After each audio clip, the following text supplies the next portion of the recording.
Hi అండి. నిన్న శ్రావణ శుక్రవారం తాంబూలాన్ని పిలిచారు. అమ్మగారి దగ్గరికి వెళ్ళాను నేనైతే. అక్కడ ఇచ్చారు. ఇది ఇందులో ఏమేమి ఇచ్చారో చూపిస్తాను. ఒక కొబ్బరికాయ ఇచ్చారు, శనగలు ఇచ్చారు, 2 కమలాకాయలు పెట్టి తాంబూలం పెట్టారు.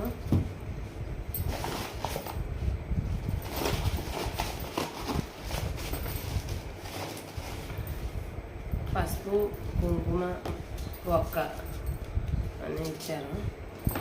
అలాగే 11 రూపాయలు ఇచ్చారు. ఒక లడ్డు ఇచ్చారు. మీరు ఎక్కడికన్నా వెళ్తే మీకేం పెట్టారో కామెంట్ పెట్టండి. మన ఛానల్ కొత్తగా చూసేవాళ్ళు ఉంటే సబ్స్క్రైబ్ చేసుకోండి. Thank you. నేనైతే వచ్చే వారం చేసుకుంటున్నా పూజ. శ్రవణ శుభాకాంక్షలు అండి.